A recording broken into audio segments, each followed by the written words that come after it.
2 گھنٹے اپنے لیے۔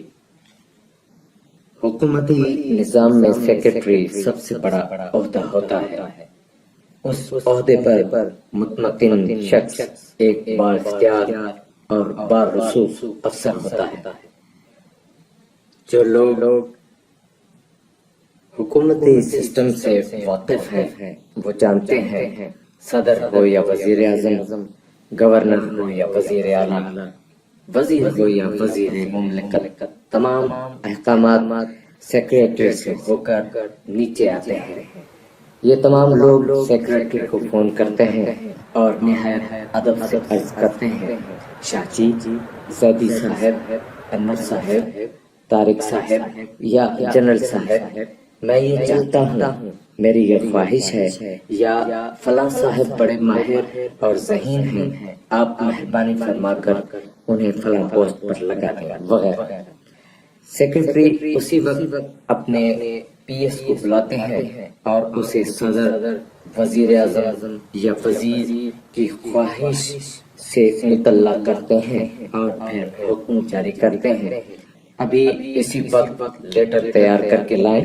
یہ خط عموماً اس قسم کا ہوتا ہے، میں وزیر اعظم، صدر یا وزیر کی ہدایت پر یہ حکم دیتا ہوں، فلاں صاحب کو فلاں عہدہ دے دیا جائے اور فلاں کو فلاں ٹھیکہ دے دیا جائے، وغیرہ وغیرہ۔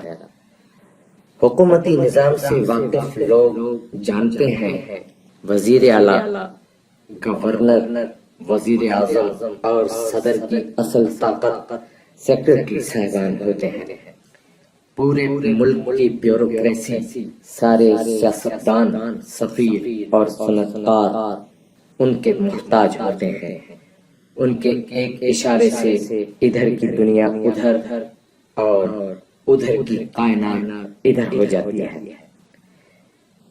اگر دیکھا جائے تو یہ لوگ بہت مصروف ہوتے ہیں۔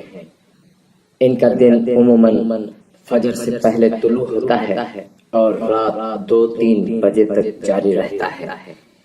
یہ روزانہ سینکڑوں لوگوں سے ملتے ہیں، سینکڑوں فون کرتے اور سنتے ہیں، سینکڑوں خط لکھتے ہیں اور سینکڑوں خط وصول کرتے ہیں۔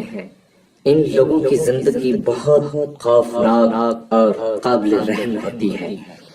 یہ عام طور پر کئی دن اپنے بچوں سے ملاقات نہیں کر پاتے، اخبار نہیں پڑھ سکتے اور ٹی وی نہیں دیکھ سکتے۔ میں ایک سیکرٹری کو جانتا ہوں، وہ جب ایڈیشنل سیکرٹری تھے تو میری ان سے پہلی ملاقات ہوئی۔ یہ ملاقات آہستہ آہستہ دوستی میں بدل گئی۔ اس دوستی کی بنیاد لطیفہ گوئی اور حیران کن قسم کی چھوٹی چھوٹی باتیں تھیں۔ وہ مجھے اکثر بلایا کرتے تھے، میں ان کے دفتر میں داخل ہوتا تھا تو وہ سلاد منگواتے تھے اور پیے کو حکم جاری کر دیتے تھے، میں 1 گھنٹہ مصروف ہوں، کوئی بندہ اندر آنا چاہیے اور نہ ہی کسی کا فون۔ اور اس کے بعد لطیفوں کا سیشن شروع ہو جاتا تھا۔ ہم دنیا جہاں کے لطیفے سناتے تھے، دنیا جہاں کے چٹکلے اور دلچسپ باتوں کا تبادلہ ہوتا تھا۔ ٹھیک 1 گھنٹہ بعد وہ گھڑی کی طرف دیکھتے اور میں ہاتھ ملا کر واپس آ جاتا تھا۔ 1 سال کی رفاقت کے بعد وہ سیکرٹری بن گئے۔ میں نے ان سے رابطہ منقطع کر دیا۔ ایک روز ان کا فون آیا، بھائی تم کہاں ہو؟ میں نے عرض کیا، میں اسی شہر میں ہوں، لیکن اب آپ کی مصروفیات بڑھ گئی ہیں، لہذا میں رابطہ نہیں کرتا۔ انہوں نے چند سیکنڈ سوچا اور پھر تہتہا لگا کر بولے، تم آج 2 بجے میرے پاس آ جاؤ۔ ان کا فون بند ہو گیا۔ میں 2 بجے ان کے دفتر پہنچ گیا۔ فروٹ سلاد میز پر پڑا تھا۔ انہوں نے اپنے پیے کو حکم جاری کیا اور میرے ساتھ گپ شپ کا سلسلہ شروع کر دیا۔ میں نے ان سے پوچھا، شاہ جی آپ جس پوسٹ پر ہیں اس پر تو اپنی کمر پر خارج کی باری تیسرے دن آتی ہے. آپ مجھ پر اپنا وقت کیوں برباد کر رہے ہیں؟ وہ سنجیدہ ہو گئے اور ذرا سا آگے جھک کر بولے، میرے 14 گھنٹوں میں میرا اپنا وقت صرف یہی 1 گھنٹہ ہے. باقی سارے گھنٹے حکومت کے ہیں، بیوروکریسی اور عوام کے ہیں. یہ 1 گھنٹہ مجھے ریلیکس کرتا ہے، مجھے حقیقی خوشی اور مسرت دیتا ہے. اگر میں 1 گھنٹہ کہیں نہ لگاؤں، تمہارے سامنے ٹانگیں پھیلا کر دل کھول کر بکواس نہ کروں، تو شاید 1 ہفتے بعد میرا ہارٹ فیل ہو جائے. مجھے ان کی یہ بات عجیب لگی. میں نے ان سے پوچھا، لیکن اس نیک کام کے لیے آپ نے صرف مجھے ہی کیوں منتخب کیا؟ آپ جانتے ہیں میں جرنلسٹ ہوں اور کسی جرنلسٹ کا قرب بہت خطرناک ہوتا ہے. آپ بخوبی جانتے ہیں. انہوں نے کہا لگایا اور سیب کی کاش اٹھا کر بولے، بے وقوف شخص، آج میرا بھی کوئی تجربہ ہے. آخر میں بھی لوگوں کو سمجھاتا اور جانتا ہوں. تمہارے ساتھ دوستی کی 3 وجوہات ہیں. نمبر 1، تم ایک وسیع المطالعہ شخص ہو. تم دنیا جہاں کی چیزیں پڑھتے ہو. 2، تم ایک انا پرست شخص ہو. میں جانتا ہوں جس دن میں تمہیں نہیں بلاؤں گا تم اس دن نہیں آؤ گے. اور یہ وہ چیز ہے جس کو ہم حکومت میں رہ کر ترس جاتے ہیں. ہم اللہ سے دعا کرتے ہیں ہمیں کوئی ایسا شخص ملے جس کے پیچھے ہم پھریں، وہ ہمارا تعاقب نہ کرے. اور تیسری بات، میں جانتا ہوں تمہیں میری پوزیشن، میرے عہدے سے کوئی غرض نہیں. پچھلے 1 برس میں کم از کم 200 بار ملے ہوں گے، لیکن تم نے آج تک مجھے کوئی کام نہیں کہا. تم نے کبھی کسی کی سفارش نہیں کی. یہ بات بھی حیران کن ہے، اور ہم ایسے لوگوں کو بھی ترس جاتے ہیں. اور آخری بات، میں نے محسوس کیا تم یاری دوستی کے معاملے میں اپنی صحافیانہ حص قربان کر دیتے ہو. میں نے ان کی باتوں سے کم و بیش اتفاق کیا اور ان سے پوچھا، لیکن آپ کو اس سارے کھیل کی ضرورت کیا ہے؟ شاہ جی سے اور ٹشو سے مجھے صاف کر کے بولے، دیکھو یار، زندہ رہنے کے لیے ریلیکس ہونا، کہہ لگانا اور بے لوث دوستوں کی کمپنی ضروری ہوتی ہے. میں جب بیوروکریسی میں آیا تو میں نے ایک توازن قائم کر لی. میں جہاں بھی جاتا وہاں ایک ایسا شخص تلاش کر لیتا جس کے ساتھ میں جی بھر کر گپ لگا سکوں. میں اسے لطیفے سناؤں اور سنوں، تازہ پڑھی ہوئی کتابوں پر بحث کروں. اس کے بعد میں اپنے آفس کو وقت دیتا ہوں، اپنی فیملی کے ساتھ وقت گزارتا اور لمبی واک کرتا ہوں.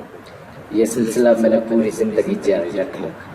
میں آج تک اس پر کاربل ہوں. میرے لیے یہ بات بھی ایک دلچسپ انکشاف تھا. میں نے پوچھا، شاہ جی آپ آج کل بھی واک کرتے ہیں؟ شاہ جی نے اس بات میں گردن ہلائی. روز 1 گھنٹہ. میں نے پوچھا، اس کے لیے وقت کہاں سے نکالتے ہیں؟ انہوں نے پھر کہا لگایا، ذرا سی شیطانی سے کام لینا پڑتا ہے. یہاں دفتر میں لوگ بیٹھے ہوں تو میں پاؤں کے نیچے لگا بٹن دباتا ہوں، اچانک گرین ٹیلی فون بج اٹھتا ہے، لوگ سہم جاتے ہیں. میں فون اٹھا کر مؤدب انداز سے بات سننے کی اداکاری کرتا ہوں اور پھر یس سر کہہ کر فون رکھ دیتا ہوں. مہمانوں کی طرف بے چارگی سے دیکھتا ہوں اور معذرت کر کے کہتا ہوں، مجھے پی ایم صاحب نے بلایا ہے، آپ لوگ کافی پیئیں، میں ابھی آتا ہوں. سب لوگ بڑی خوشی سے مجھے اجازت دے دیتے ہیں. میں اٹھتا ہوں، گاڑی میں بیٹھتا ہوں، سوٹ اتار کر پاجامہ شرٹ پہنتا ہوں، جاگر چڑھاتا ہوں اور گراؤنڈ پہ جا کر جاگنگ شروع کر دیتا ہوں۔ گھنٹے بعد واپس جاتا ہوں تو وہ لوگ ناراض ہوئے بغیر میرا انتظار کر رہے ہوتے ہیں۔ میں ہنس پڑا اور اگر میٹنگ ہو رہی ہو تو انہوں نے ایک اور کہا لگایا۔ وہاں اچانک مجھے ایک چٹ لا کر دی جاتی ہے۔ میں حاضرین سے کہتا ہوں، بھائیو معاف کرنا، مجھے پی ایم بلا رہے ہیں، آپ میٹنگ جاری رکھیں، میں ان کی بات سن کر ابھی واپس آتا ہوں اور میں گراؤنڈ کی طرف بھاگ جاتا ہوں۔ مجھے معلوم ہے اب تم پوچھو گے اگر میں پی ایم کے دفتر میں ان کے سامنے بیٹھا ہوں تو میں کیا کرتا ہوں؟ میں نے گردن ہلا دی۔ انہوں نے تالیاں دبائی اور ہنس کر بولے، میں پی ایم سے کہتا ہوں، سر آپ کے احکامات بہت ضروری ہیں، مجھے آپ 1 گھنٹہ دے دیں، میں ابھی احکامات ٹائپ کرا کے واپس آتا ہوں۔ وہ میری بات سے اتفاق کرتے ہیں، میں واپس آتا ہوں اور وہ احکامات اپنے پی ایس کے حوالے کر کے گراؤنڈ بھاگ جاتا ہوں۔ وہ کہا لگاتے ہیں، شاہ جی کی باتیں بہت دلچسپ تھیں، میری حیرتوں میں اضافہ ہوتا چلا گیا۔ انہوں نے گھڑی کی طرف دیکھا، 1 گھنٹہ ہو چکا تھا۔ میں جانے کے لیے کھڑا ہوا تو وہ ایشو سے ہاتھ رگڑ کر بولے، یاد رکھو اگر تم صحت مند، چست و چالاک ہو، اگر تم زندہ ہو تو یہ ساری دنیا تمہاری ہے، لیکن جس دن تم بیمار ہو گئے، معذور ہو گئے یا کام کی ٹینشن سے فوت ہو گئے، یہ دنیا اسی دن تمہیں بھلا دے گی۔ آج مجھے بلڈ پریشر ہو جائے، میری آنکھیں ختم ہو جائیں یا پھر مجھے فالج ہو جائے تو کل اس کرسی پر کوئی دوسرا صحت مند شخص بیٹھا ہوگا۔ میں اس حقیقت سے واقف ہوں، لہٰذا میں تم جیسے دوستوں اور 1 گھنٹے کی واک سے توانائی حاصل کرتا ہوں اور خود کو اگلے روز کے لیے کرسی کا اہل بنا لیتا ہوں۔ انہوں نے ہاتھ ملایا اور میں باہر آ گیا۔ لفٹ سے اترتے ہوئے میں نے سوچا، شاہ جی واقعی بہت چالاک ہیں، وہ جانتے ہیں ذہنوں پر حکومت کرنے کے لیے حکمرانوں کے ذہن تازہ اور جسم طاقتور ہونے چاہیے۔ وہ جانتے ہیں زندہ لوگوں پر صرف زندہ لوگ ہی حکومت کر سکتے ہیں، لہٰذا وہ اپنے لیے بھی روزانہ 2 گھنٹے نکال لیتے ہیں، اپنے آپ کو بھی قرض دیتے رہتے ہیں۔